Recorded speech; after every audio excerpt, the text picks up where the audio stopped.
जयतु जयतु देवो देवकी नंदनोऽयं जयतु जयतु कृष्णो वृष्णिवंशप्रदीपः जयतु जयतु मेघश्यामलः कोमलांगो जयतु जयतु पृथ्वी भारनाशो मुकुंदा। कान्हा के अनेकों लीलाएं, अनेकों स्वरूप हैं। हर लीला के साथ उनका कोई ना कोई नाम जुड़ा है। जब वो कोई भी लीला करते हैं तो कहलाते हैं लीलाधर। जब वो गिरिराज उठाते हैं तो बन जाते हैं गिरधारी। जब वो माखन चुराते हैं बन जाते हैं माखन चोर। जब वो चित्त चुराते हैं तो बन जाते हैं चित्त चोर। रास करते हैं तो रसिया बन जाते हैं। ऐसे ही एक कान्हा का प्यारा सा स्वरूप है लड्डू गोपाल। क्या आप जानते हैं कि कान्हा का नाम लड्डू गोपाल कैसे पड़ा और उन्हें किस भक्त ने सबसे पहले लड्डू गोपाल के नाम से पुकारा था? ये कहानी जुड़ी है भक्त कुंभन दास से। उन्होंने पहली बार भगवान को लड्डू गोपाल कहा। वह आगरा के रहने वाले थे। ब्रज भूमि में बहुत समय पहले श्री कृष्ण के परम भक्त रहते थे कुंभन दास जी। उनका एक पुत्र था रघुनंदन। कुंभन दास जी के पास बांसुरी बजाते हुए श्री कृष्ण का एक विग्रह था।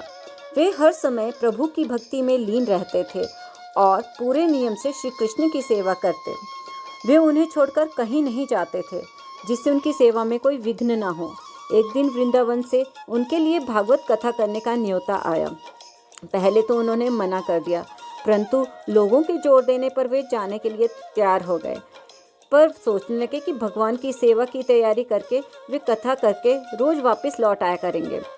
वह भगवान का सेवा नियम भी नहीं छूटेगा। अपने पुत्र को उन्होंने समझा दिया कि मैंने भोग बना दिया है, तुम ठाकुर जी को समय पर भोग लगा देना। और वे चले गए। रघुनंदन ने भोजन की थाली ठाकुर जी के सामने रखी और सरल मन से आग्रह किया, ठाकुर जी आओ भोग लगाओ। उसके बाल मन में यह छवि थी कि वे आकर अपने हाथों से भोजन करेंगे जैसे हम खाते हैं। उसने बार बार आग्रह किया, लेकिन भोजन तो वैसे ही रखा था। अब वह उदास हो गया और रोते हुए पुकारने लगा, ठाकुर जी आओ भोग लगाओ। ठाकुर जी ने बालक की बाल हट देखकर और उसका रुदन देखकर बालक रूप धारण किया और भोजन करने बैठ गए। रघुनंदन बहुत प्रसन्न हुआ।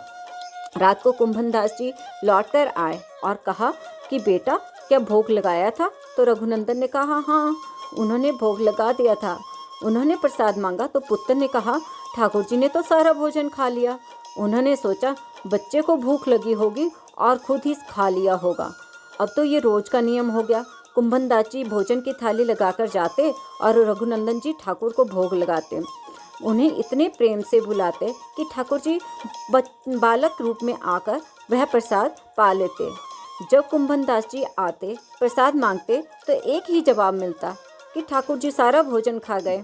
कुंभन दास जी को अब लगने लगा कि पुत्र तो बहुत ही झूठ बोलने लगा है, लेकिन क्यों?